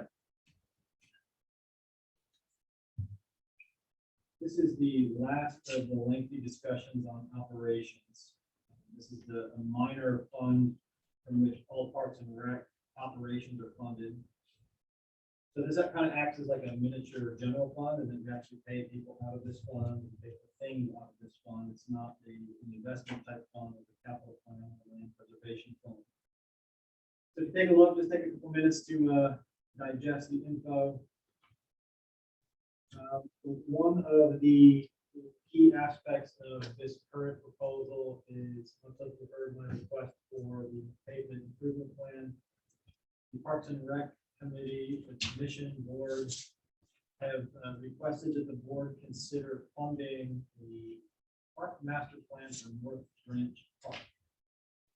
This would, I personally have spent a fair amount of time, more than a fair amount of time in North Branch Park on a daily basis, weekly basis. And there are opportunities for investments that need to be done if things are reaching their useful lives. That's a okay. Yes. All right. Personally, I don't like to invest in something that might look like it needs to be invested without knowing what that thing is as it's ranked amongst its peers. So let's say like the trail looks a little beat up, and oh my goodness, we need a new trail because it's I think Matt West thinks, oh, it needs to be redone. If we have a master plan that identifies all of the existing grounds and the structures, evaluates them, prioritizes them on the condition and when they should be replaced and cost, I can say, well, look, where are my trails? Maybe the trails are number 4 on that list. Maybe there is another thing that needs to be a higher priority on it. Sound financial planning, in my head, is knowing all of the universe of things that you're responsible for, including the cost associated with it. So then I can be in a position to better make decisions on how the board should invest in the improvement. We wanted to use this in North Branch Park, since this is the flagship park of the township, as a test case. See if we can get this. Michelle has done an amazing job working up a structure for an RFP to go out, that we would click it right now if the board believes that this is an important thing to be funded. We're in position to advertise this RFP to secure a short-term commitment with a consultant that will come in and give us a snapshot and assessment, ground facility and ground assessment of all things in North Branch Park. It would go through the Parks and Rec board, they would manage that project, and then at the end of it has a laundry list of things that need to be improved and costs associated with it. Once we have that document, the board can then use it for subsequent future budgets on prioritizing those things that need to be invested, instead of just the board allocating specific money for specific things. The backstops have been a recurring theme in every budget that I've seen. Repair backstops. I look around and I don't understand what backstops need to be repaired or replaced. It's just, there are items that don't necessarily make sense to me. So this budget request includes some money to hire that. We're asking for a $40,000 allocation for North Branch assessment. So, in terms of cost benefit, I understand what it means for us for, theoretically, what it would mean for us for North Branch. Would this be able to capture a better snapshot of what we would be anticipating our costs to be for any other future large-scale park projects we may enter into? Yes, and so we're hoping that the idea is that this would be a test scenario. And when successful, we would then use this to apply to other township owned properties. Washington Street. North Branch Park is a significant piece of property. My guess is that we could do all of the other township properties in another exercise. If we wanted to allocate this one alone for North Branch Park just due to the size of the park. And the number, that's right. It's a complex. It's a whole, it's a playground, it's from top around township. We play basketball court that somebody literally drives through if they're not careful. That makes me nervous sometimes when I see some of the parents drop their kids off for soccer. There's kids playing basketball and it's just like you can drive right through that thing. The concession stand that I've never, in 29 years, I've never seen open. So I don't know what that building is for, or it could be repurposed for something better. We're not going to use it. Good comments, right? That exactly. I have the same observations, same comments. I would like it documented some way somehow. I wanted to give a shout out to the Parks and Rec Board, Michelle, for meeting us at North Branch Park. We actually had a walking tour of North Branch Park, out of which this idea came, because it's overwhelming. If you're out in the park, it's big. To Cynthia's point, it's complicated, it's complex. To be able to have someone whose expertise it is to come in and identify those needs and distill it down to manageable decision points, that would pay dividends. Personally, thinking we're going to need some significant investments in Parks and Rec to bring all of our existing facilities up to current standards. Case in point, I move on to the playground equipment. There is a playground apparatus on the lower side of North Branch Park that there has been a budgeted amount. At least in this, the 2021 budget, that 2021 budget number doesn't represent the true cost of replacing that structure. And so we are trying to be creative with it in that trying to make it a multi-year effort to use the money that was allocated this year to demo and get the site in a position for a new apparatus to be built. And the 2022 budget represents any leftover costs. We have a quote that it would cost to do that. We've identified that if we eliminate the port-in-place playground landing area with just mulch, that is a significant cost savings as well. And so we've incorporated that in the request for funding. To make it a little more nimble. Public Works crew will be doing the demoing, right? So it's an all hands on deck. We do the demo in-house at the site. cleaned up. We're trying to find a new owner for all of the recycled tires. So if anybody wants some recycled tire mulch, let us know. We can deliver it to you. If you've ever been on that playground, it's recycled tire mulch. Not the nicest thing for kids. So those are the key aspects of the Parks and Rec budget requests I wanted to touch on. We have a whole bunch of funding, grant funding, trails, and oh yeah, thanks. The dugout roof. Dugout roof. We're desperately trying to figure out how we can get them done this year. We've had the township resident volunteer their services to repair that, and so we're currently talking to them to see if we can get that done ASAP. If not, we also include some money in 2022 budget to repair 2 dugout roofs. The one that's currently a blue tarp, and then the sister dugout, since the one failed, if we have somebody mobilized to fix the roof, we might as well do the other roof as well. Trails, I'm going to turn it over to my amazing assistant, Mike, because he is the trail guru with the funding and grants. If you look at the Chamonix Greenway Trail, you're going to see some expensive houses. I'm going to leave it to him to explain those details. So if you look on the operation side, we have about $181,000 allocated. That represents the in-kind work match in the budget last year. For the PCNR grant, we received $225,000 from Chamonix Greenway Trail. If you look to the right, that number in there is now $417,000. That balance includes the PCNR grant for $225,000, a DVR PC grant for $140,000, and approximately a $58,000 cash match, which is also part of the PCNR grant and was in last year's budget as well. One item that we have not included yet, and we will have to finalize the preliminary budget, is I believe we discussed it in the past. I do have a quote, Michael Baker for engineering services to begin the process of completing that trail. Those costs are not currently shown, but we'll be talking to see what we can do to finalize that. Yeah, preliminary budget.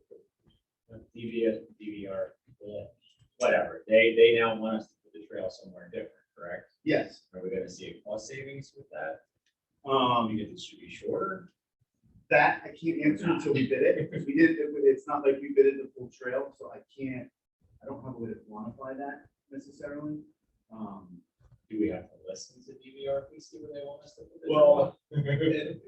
earlier this year, we brought a plan to the board where we, because of their request and our inkling to say that they would be more amenable to provide us with funds, we agreed to move the paved portion of the trail away. There will still be on the plan right now currently is a natural trail component that will still circle the entire property, but the paved component of the trail has been moved to an old compacted farm road and will run down, and I believe there's a berm that will cut around the existing pole barn building into the lot that will have I believe that's how the plan is currently structured.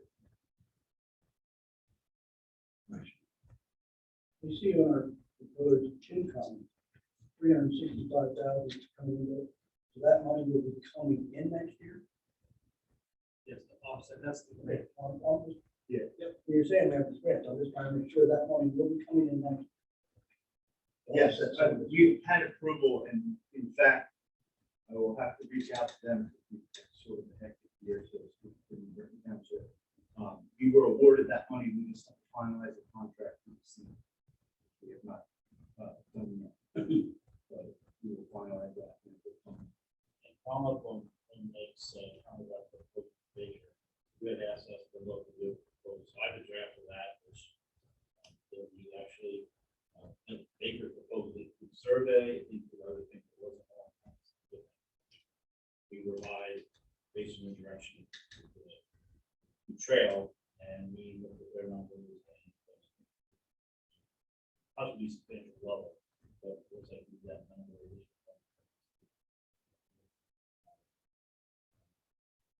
Obviously, we don't have bids yet, that just was stuff, but they were selling stuff out. So make sure we have all.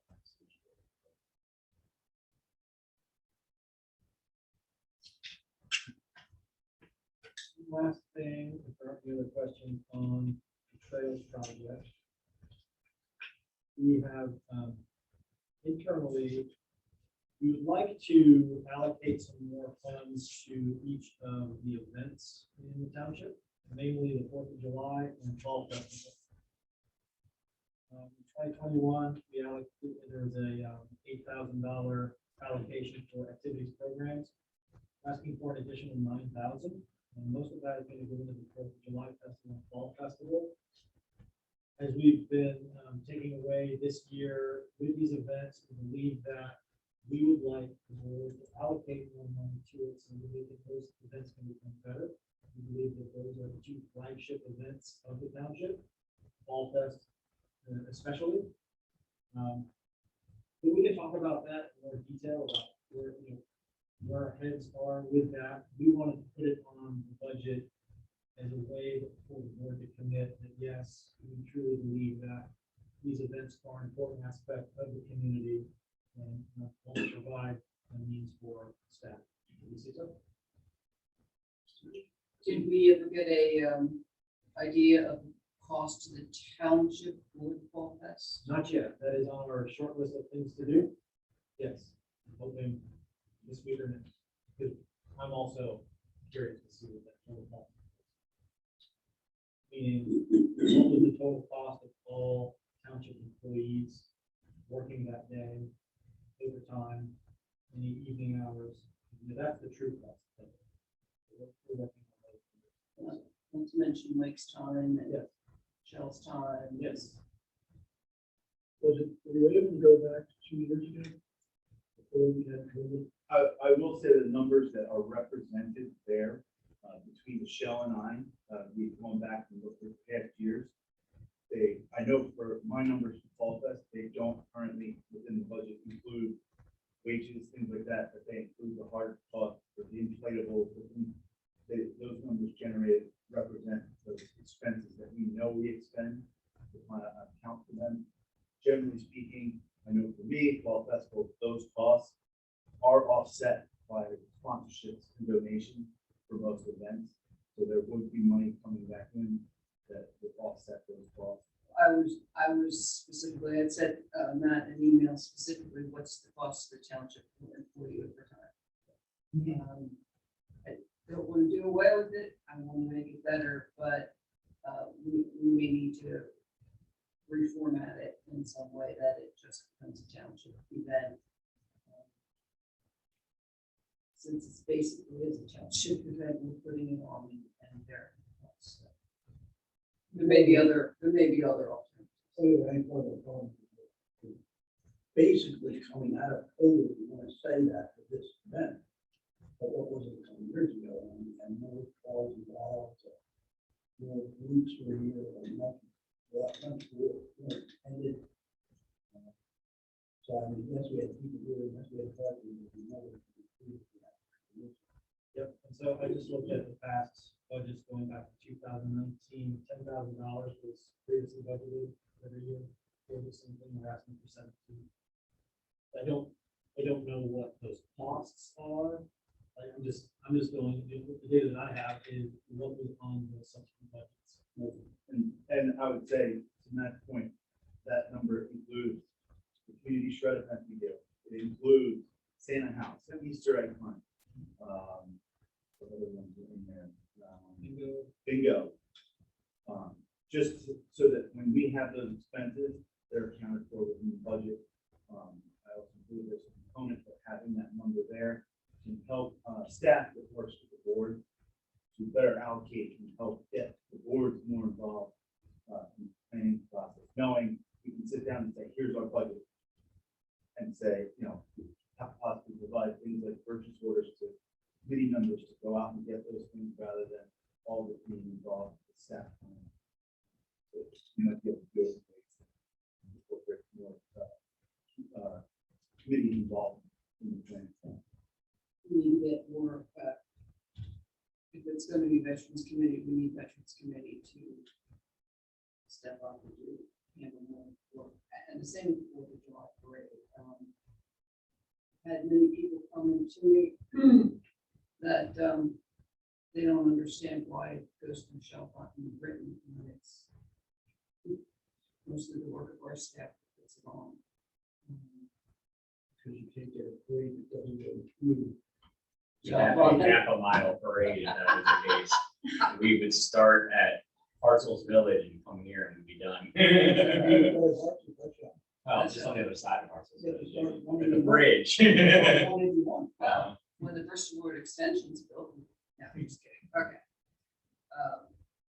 But I think that for many years, we just assumed total responsibility for all of the planning for the tri-municipal parade, and we need to start doing a little more to have other participants take some of the responsibility off of our staff, because we're spending too much time planning these events versus running the township. The only thing I wanna caution on that is too many chefs spoil the, you know, so you do need Oh, well, you say we in charge. I'm just talking about the person arranging this, that we can certainly delegate some tasks and help with needs with cooperation. Well, that's another question for another year. We're looking to get money. Yeah, one year they sent us a bill for their police services. No, What? none of that on the public record. Yeah. So I just wanted to take a minute to say thank you, Rochelle, for putting a lot of time into her budget request. Was there anything that I didn't cover that you wanted me to point out? As far as the other colored, the purple items, you covered everything. Facilities and small improvement, I know you can't read it on paper. But they come from actual numbers, you know, these are repetitive things that are needed on a year-to-year basis. And Ryan and I coordinated together and worked through these numbers. So, And John. so then what was the increase over last year? I mean, I see that there was an increase because it's a new number. What was last year's number? It's $7,500 more this year. Okay, all right. Thank you. And with the education training, is that the new education training or is that just increase? It's the same value from previous years. So her request fit within the number that was in last year's budget. So if it remains flat, I believe typically that's within $1,000 of the previous year's number. It's Either just way. being broken down into exactly what it is. Yeah, Okay. that's why I made sure it's extremely detailed. And the 35 is in capital purchases that's associated with the $40,000 North Branch. Yeah, so that is $35,000 for the new clay structure installation and mulch. And we're looking to purchase the materials for $45,000 this No, year. no, green. Yes, that's what I'm talking about. No, your green on our sheet is the facility and ground assessment plan, 40. But on the big sheet, it's under capital purchases, park rep cap fund, 35. Yeah, so that should be under 312. Okay. 40,000 for the assessment and 2,000 for general maintenance. This is 745 North Branch Park expense.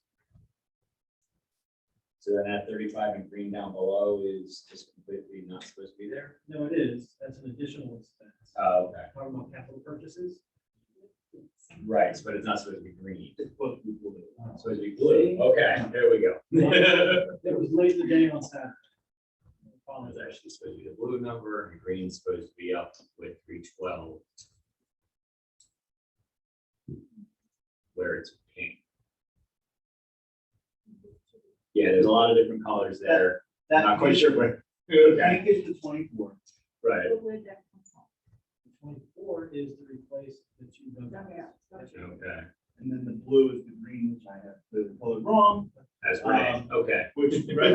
which represents, the installation of the Here, place. get rid of this sheet. These colors are all off. All right. Okay. Just so we know where the numbers go. Yes, I'll fix it. Gotcha.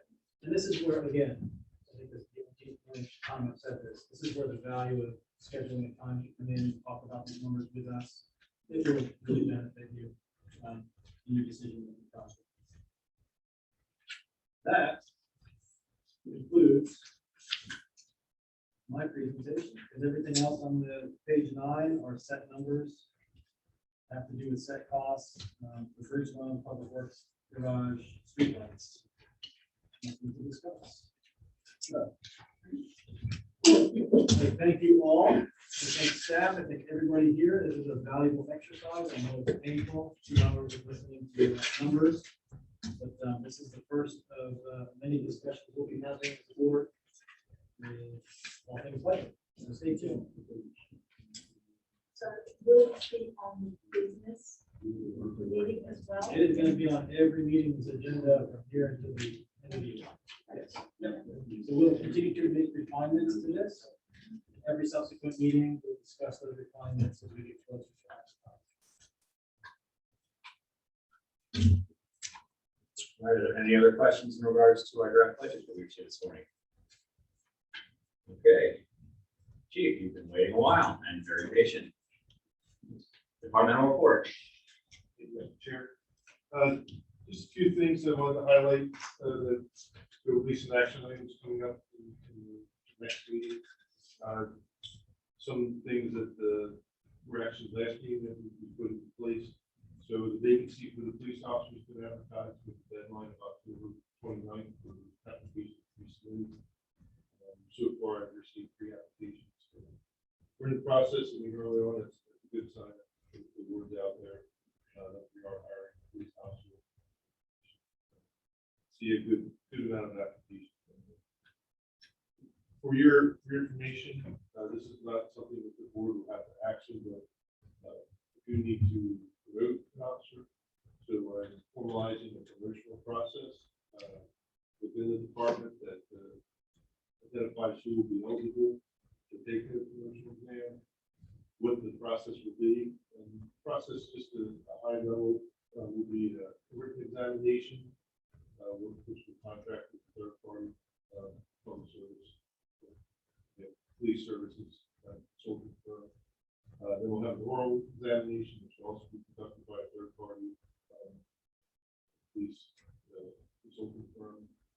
And then the final process, the final phase of the process will be a rank list where Matt and I will meet with the top 3 candidates to propose who we feel is the best fit to the board.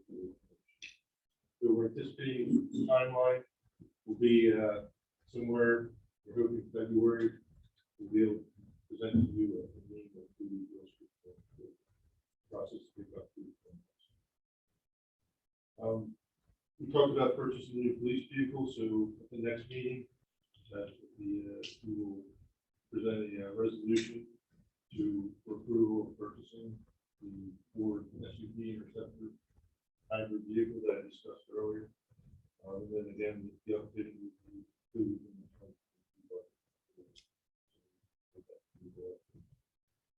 I mentioned the PCCD grant. So on next week, we finalized the grant submission for policy development and regulation. This is all part of the innovative policing, PCCD. That was submitted for $34,900. That'll cover the policy development and regulation. The next thing kind of relates to the food pantry. I'm in the process of coordinating with the new director, Cynthia Field, to do a stuffed cruiser event. I haven't met with her personally. We've been emailing back and forth, but that will be something that she wants to plan for the spring. I'm going to talk to her about another event that I've been involved in my previous agency. That's the Montgomery County Law Enforcement Food Drive, which was named after a lieutenant from my previous agency who passed away with breast cancer in the have been involved in our police athletic group. Last year was our 25th anniversary of conducting that food drive. I've been asked to stay involved in that food drive, and part of them, I guess, the enticing part to keep me involved is they're also willing to include food pantry to benefit from the food drive as well. So that's something that I'll be talking about with them. Later on this month, I hope to have a resolution for the board to consider for us to form the youth aid panel. It's an alternative way for us to ensure we're not putting our youth into the system. We have to have them put before a panel. So that'll be something that we're going to join the panel for Central Gulf Street and the police department. We wouldn't have a large enough need for our own panel, so therefore we recommend we join their panel. So we're going back and forth on whether we actually we'll try to do something like celebrate. I was on that before I was elected, once I was elected, I had to drop off. So, something I would consider doing again. Okay. Yeah, because we do, the department will be, we have 2 volunteers from the community that are vetted through the police department. There's one other item that I'm thinking about. I'll probably talk to Shell about it, but maybe doing some trick or treat.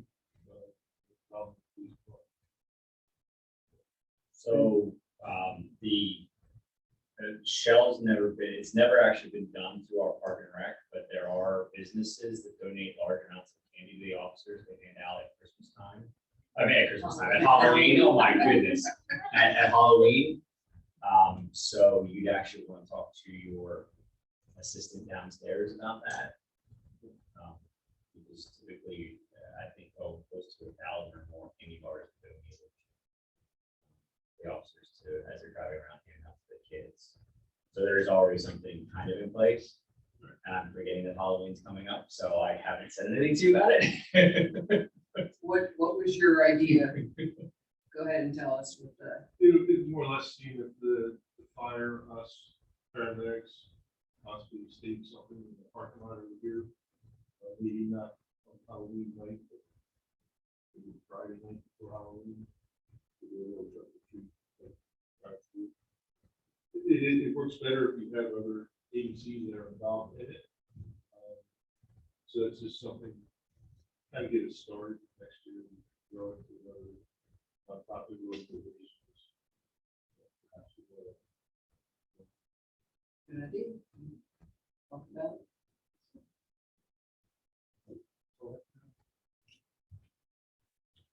Very good, thank you. Public Works. Thank you, Greg. So as you all know, we were impacted by the tropical storm, Ida, in the beginning of September. As a result of that, we had some potential washout. Since then, we have been up and about. Restoring this year, over, etc. Storm. Roads that were closed. They had around like that. That would be three trees down. So that's the majority, basically all of the damage was from flood. And yeah, till this day, we are still out cleaning ditch lines and making sure that the board back to the report.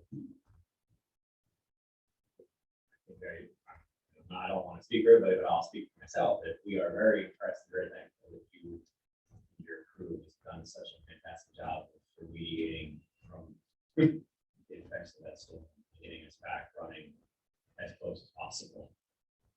Why not? So, like I said, we had, in the height of that storm, I think there was 9 or 10 roads that were closed. By either midnight or 1 a.m. the next morning, we had every road open but one. It's fantastic.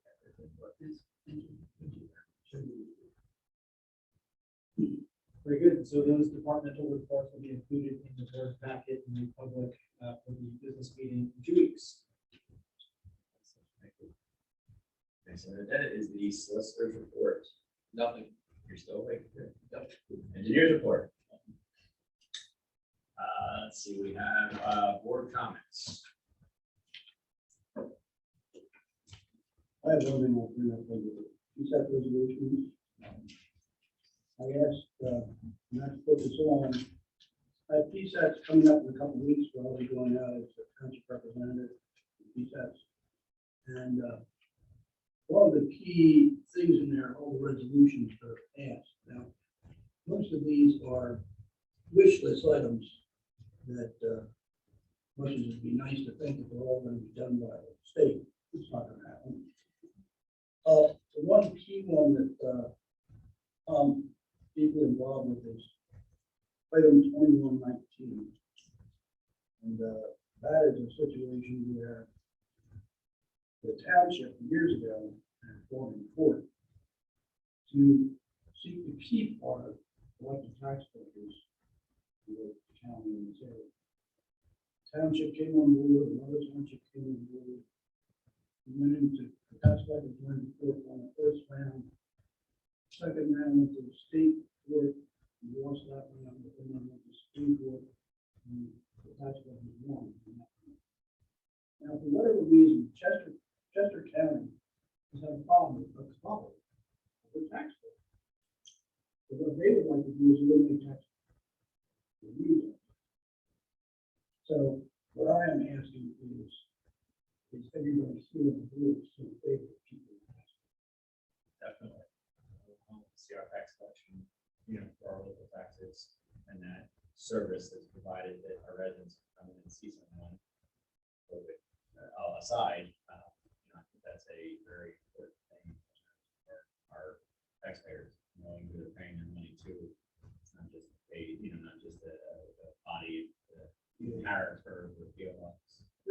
Who are they suggesting would be the alternate to the local tax collectors? Very good suggestion. We can. Well, there's people in the state that want to get rid of townships. They go to total county, so maybe you can hang on for tax. Bill, when I'm reading it says that it authorizes the board of supervisors to eliminate the office. So it would be up to each individual board of supervisors to eliminate the tax collector. Is that correct? Because what they're trying to get, these are resolutions that are going to be ordered from here Yes, under the state. but I'm saying that it's if a board of supervisors has an issue with their tax collector, they have the option to be able to eliminate or, yeah, but if they don't have a problem with them, then you don't need to eliminate them. That's what I'm trying to see. The problem is you can't get rid of a tax collector if you're not doing the job. So lengthy process. you can do it. But the tax collector is a position that is mandated via state law. The elected position that carries over throughout the whole state. So if you don't like your tax collector, can't get along with tax collector, then yes, you're free to try to get rid of that tax collector and get somebody else appointed temporarily to the next tax. But in this particular case, it's trying to get it to a point where you're able to eliminate the tax collector position. And that's what we're doing. Just by resolution, without any recourse or lengthy process. Is that Right, so I could see a situation where, for political reason, political partisanship, someone would come in and say, "I'm getting rid of you because you're not the right party." And the other slippery slope is, okay, this gets approved, you then, it's the first step in where they lost the Supreme Court. It's kind of that first foot in the door where, okay, well, if we get the approval that the board can remove them, then maybe we can get approval that once they go to the county can remove, like, they're trying to find a loophole through the Supreme Court ruling to be able to go back to that concept of no local state tax collection. If you could see the eventuality of that occurring, you know, right. What sets me is the fact that when this whole case went down, PSATS, one of the parties that came forward to defend the taxpayer at the Supreme Court. So now the rules committee, resolution committee, and now they can find themselves say, oh, well, we won't forget that PSATS. Well, as I understand, it's put forth by various members, so. It's put forth by the county. The Oh, county was involved. And then that goes in front of the resolutions committee, and then they vote on it. Now, they vote on like 80 resolutions on that. It's for, opposed, for, taking, no. well, just due to the level of animosity exhibited by certain members of certain political parties, I would be less than in favor of allowing just a board of supervisors by resolution. I think that should be up to the voters. So I go forward and say, because. Yes. All right, that's the only other question. Did you make copies of the whole thing? Email. The whole thing? Yes. All right, so you have a chance to see everything. Did that come out yesterday? Last week. Last week? Late last week. So if you have any other questions or concerns, we can email you. Okay. Everything? Yeah. All right, are there any other board comments? All right, since you're not, next item on the agenda is the committee reports, Park and Recreations Committee. Thank you, Mr. Chairman. You have the October 2021 Parks and Recreation monthly report at your seats today. This report will also be made available in the business meeting packet in 2 weeks. Shell is here if she wanted to highlight anything. If not, in the interest of time, I think we can move on. I just want to say thank you to David. He is resigning due to moving his employment to Texas. And I just want to thank him for his time, service, and commitment to Britain Township. It's very good, his input over all those years. How many years was it? 7, I think you said. All right, if there's no other comments on that. Next item on the agenda is public comment. Do you have anything online? Any raised hands, Michael? We do not. All right, next item on the agenda is announcements. I'll make the first announcement, and that is the next Board of Supervisors meeting will take place on Monday, October 18th, 2021 at 7 p.m. here at the Township building. Any agenda and meeting materials will be posted on the website prior to that meeting date at newbritontownship.org. Are there any other announcements? Thank you.